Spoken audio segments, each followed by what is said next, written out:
Gálatas capítulo 5, verso 16 até o verso 26. Glória a Deus, glória a Jesus. Gálatas. Louvado seja o nome do Senhor. Louvamos a Deus por este dia, pelas bênçãos derramadas sobre nossas vidas. Esta semana já estamos aí na primeiro, segundo, terceiro dia da semana, e Deus tem nos abençoado até aqui, tem nos dado graça, tem nos sustentado. Louvado seja o nome do Senhor. Quem encontrou, diga amém. Amém. Vamos dar mais um tempo. Gálatas capítulo 5, a partir do verso 16 até o verso 26. Temos como título desses versículos, esse texto: as obras da carne e o fruto do Espírito. Nós vamos fazer uma leitura participativa. Eu vou ler os versículos pares, os irmãos lerão os versículos ímpares. Amém? Amém. E nos diz a palavra do Senhor: digo, porém, andai em espírito, e não cumprireis a concupiscência da carne.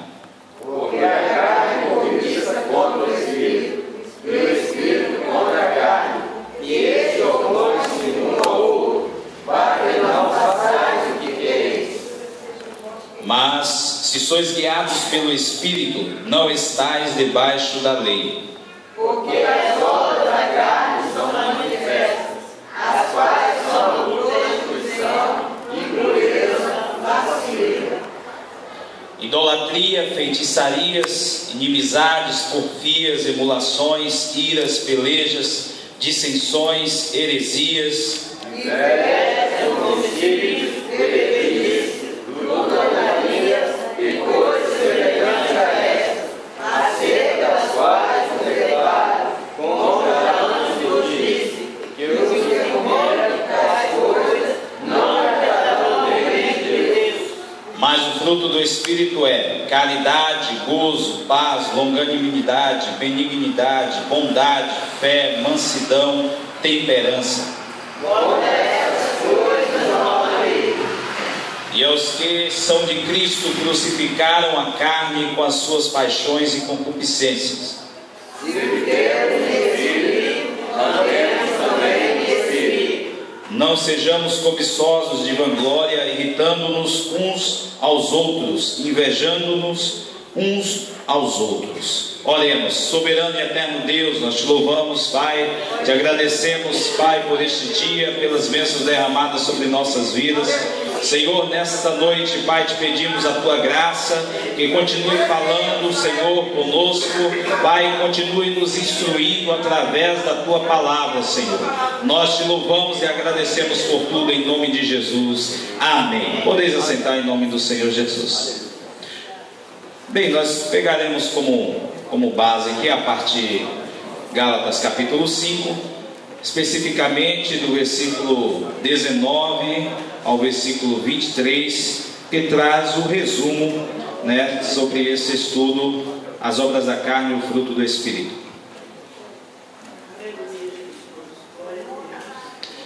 Nós observamos, amados irmãos, que hoje, nesses dias que nós estamos vivendo, nós estamos observando que estão surgindo, cada dia que passa, muitas e muitas denominações, grupos formados por pessoas que se dizem e auto se declaram cristãos. Mas nós observamos que também existem nesses grupos algumas adequações a essa sociedade pós-moderna que nós vivemos hoje. Então é muito fácil a gente sair pelas ruas e encontrarmos pessoas se autodeclarando como cristãos, como servos de Deus. Mas se nós observarmos a sua vida, nós vamos descobrir que há uma certa incoerência com relação àquilo que ele professa e aquilo que está escrito na palavra do Senhor. Isso traz uma preocupação para a igreja do Senhor Jesus nos últimos dias, porque de uma certa forma muitos, principalmente aqueles que não estão firmados na palavra, que ainda não estão com as suas raízes fincadas na sã doutrina, nas escrituras, ou não têm o costume de meditar na palavra do Senhor, não têm o costume de se aprofundar no conhecimento das doutrinas sagradas, essas pessoas se tornam presas fáceis também deste sistema pós-moderno, que diz o seguinte, que uma das suas doutrinas, da doutrina deste mundo, desse século, é que todos os caminhos levam a Deus e não importa a forma, o jeito, o importante é acreditar em Deus e acabou. Mas será que isso é verdade? Será que somente isso é suficiente para garantir a salvação do homem? Enquanto nós podemos observar também que, além desta questão comportamental, existem outros problemas que vai além do comportamento, que chega a atingir até a moral. São pessoas que não têm nenhum senso de pureza, nenhum conhecimento com relação à palavra do Senhor, e acha que servir a Deus é simplesmente vir para a igreja com a Bíblia, chegar aqui, cantar, pregar e voltar para casa, e lá ele tem liberdade de fazer o que ele bem entende. Então eu conheço algumas pessoas que se dizem cristãos, mas ele lá fora, ele fuma, lá fora ele bebe, lá fora ele se prostitui, e muitas vezes essas pessoas estão dentro da igreja, dizendo que são cristãos, são rotulados como cristãos. Mas qual a diferença do verdadeiro cristão, daquele que serve a Deus, para aquele que não serve? O apóstolo Paulo, escrevendo aos Gálatas, ele traz esta distinção entre aqueles que servem a Deus verdadeiramente, os servos de Cristo, e aqueles que não servem a Cristo, mas sim andam segundo as suas paixões, andam segundo os desejos do seu coração, cumprindo as concupiscências da carne. E estas pessoas estão bem distantes daquilo que o Senhor Jesus nos ensinou. Então o apóstolo Paulo, ele começa dizendo: eu digo, porém, andai em espírito, e não cumprireis a concupiscência da carne, porque a carne cobiça contra o espírito, e o espírito contra a carne, e estes opõem-se um ao outro, para que não façais o que quereis. Nós vivemos, apesar de sermos servos de Cristo, nós vivemos em uma luta constante da carne contra o espírito. E o apóstolo Paulo, ele também viveu esta luta, esta batalha. É uma batalha travada todos os dias. E o apóstolo Paulo, ele chegou a dizer que o bem que eu quero fazer, isso eu não faço, mas o mal que eu não quero, isso faço. Imagine as dificuldades que ele encontrava para conseguir manter o padrão de santidade, o padrão de pureza, e continuar obedecendo e sendo fiel a Deus. Não estamos falando aqui de nenhum super-homem.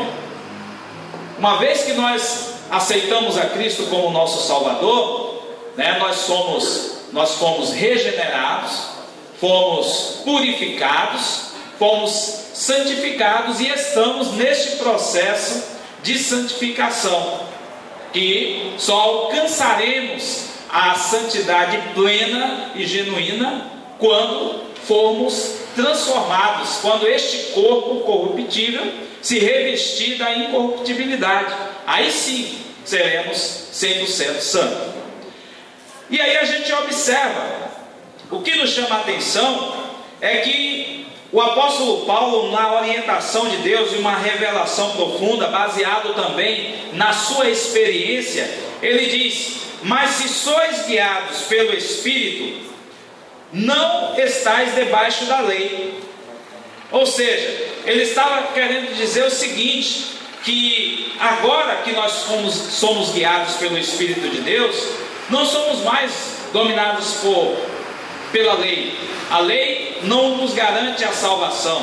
A lei mosaica, antigamente, ela indicava, apontava os erros e eles eram punidos ali imediatamente. Era taxativo, era olho por olho e dente por dente. Agora nós não estamos mais debaixo da lei, somos guiados pelo Espírito. E aí ele continua falando: porque as obras da carne são manifestas, as quais são, os irmãos podem citar para nós, a partir do versículo 19, quais são as obras da carne? Primeiro, prostituição. Segundo, aí vem lascívia, idolatria,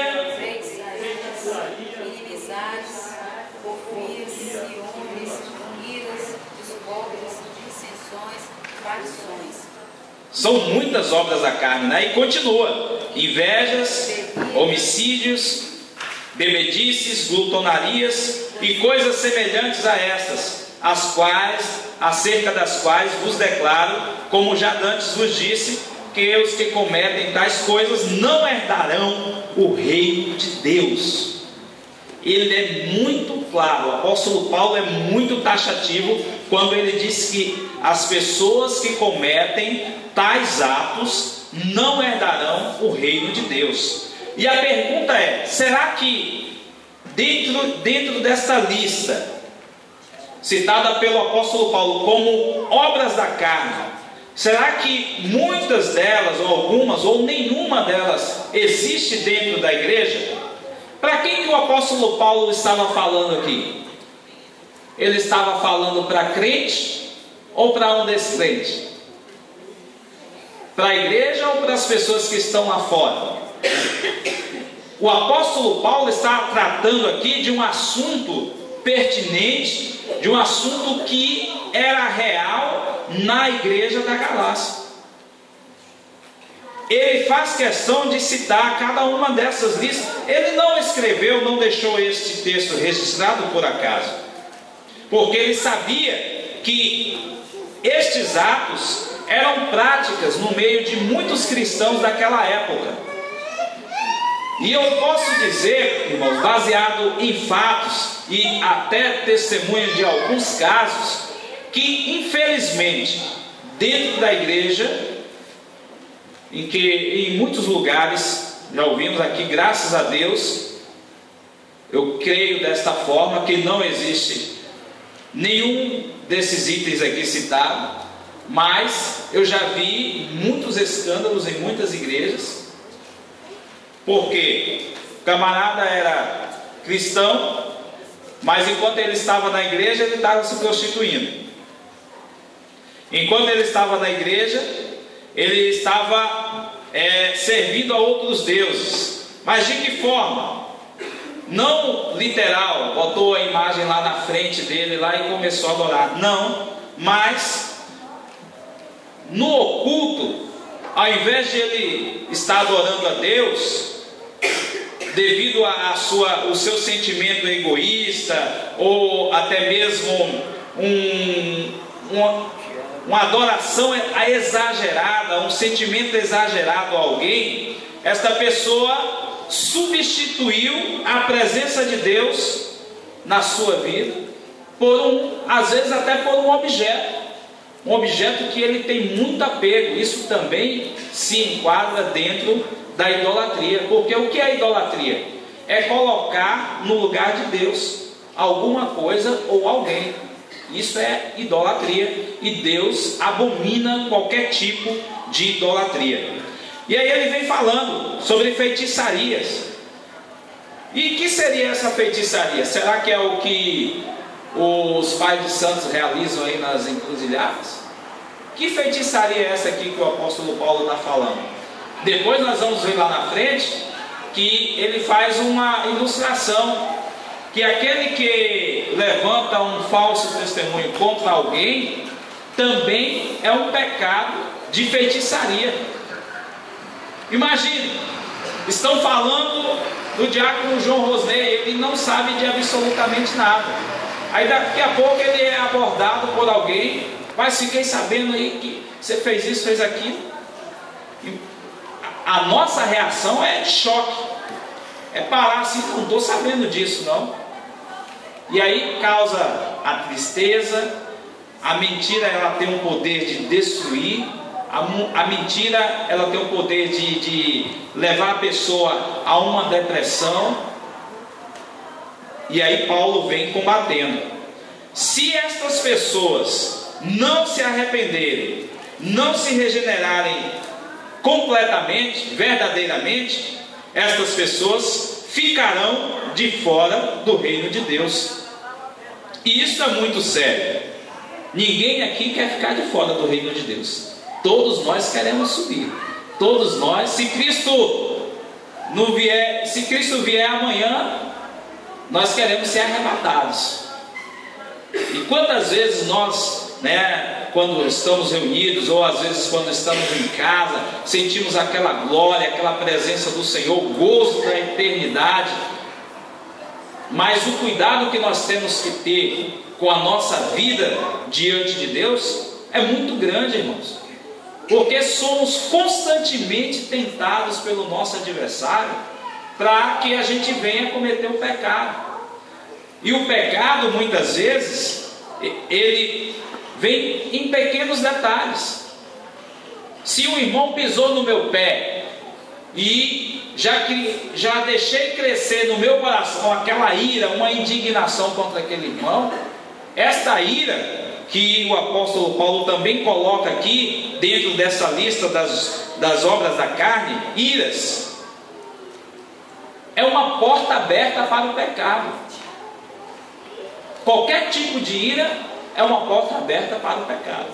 Se ela não for dominada, se ela não for mortificada, podemos consumar isso, transformar essa ira em um pecado. E aí, se Cristo vier nesse momento, para onde iremos? E continua o apóstolo Paulo nos alertando, nos advertindo, falando sobre a prostituição, a imoralidade sexual, independente das formas. Nós temos que ter muito cuidado com isso.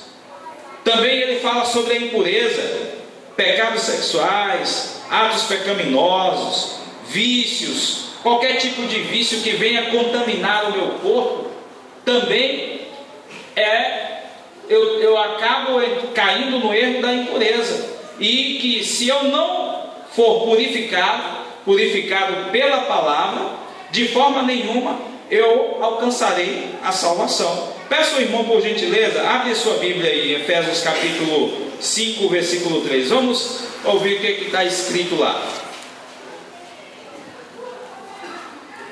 Efésios capítulo 5, versículo 3. Quem encontrou pode ler.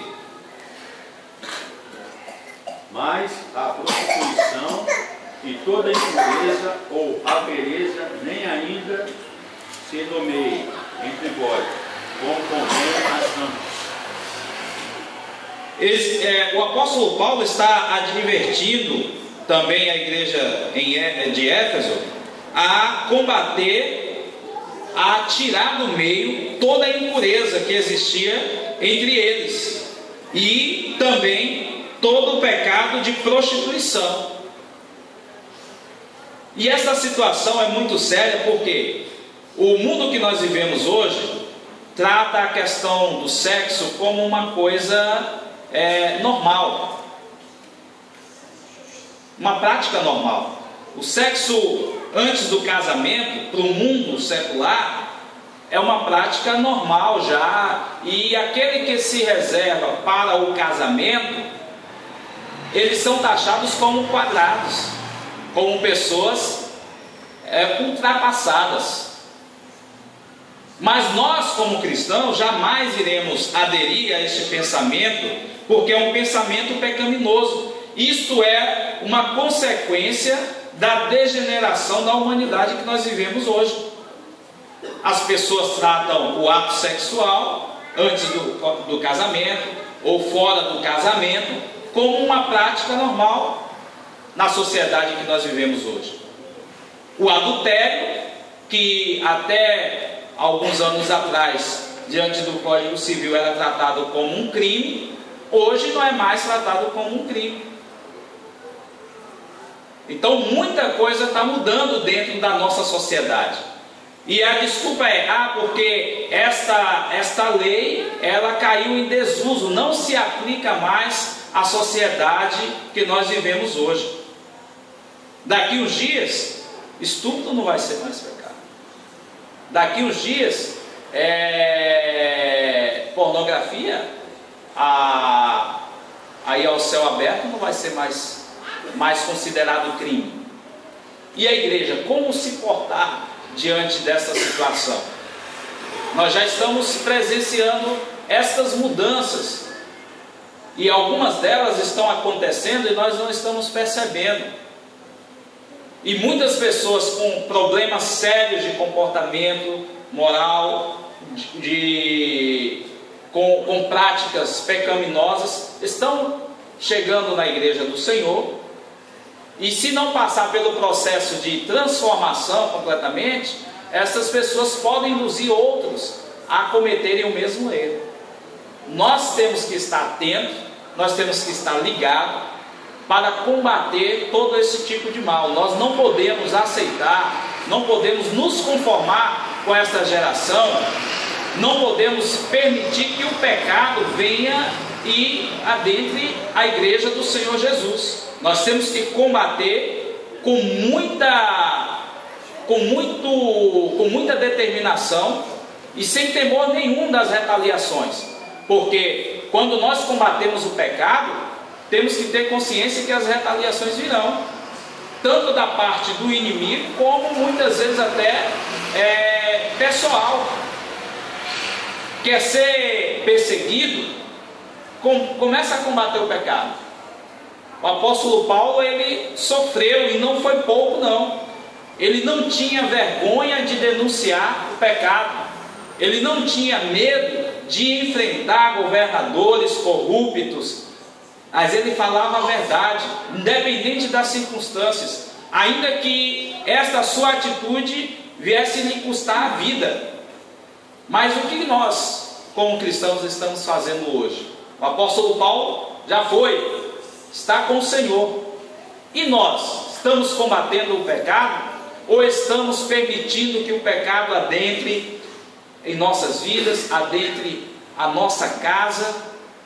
Porque hoje não faltam veículos, não faltam meios para que o pecado adentre no nosso lar. Às vezes é pela televisão, muitas vezes pelo computador, muitas vezes pelos jornais, revistas. E nós não podemos permitir, irmãos, que o pecado tome conta ou venha dominar a nossa vida, porque, como disse o apóstolo Paulo, agora nós andamos no Espírito. E o versículo 25 diz o seguinte: se vivemos no Espírito, o que acontece? Como deve ser o proceder? Como devemos andar? Devemos andar também no Espírito. E o apóstolo Paulo continua. Ele condena as feitiçarias.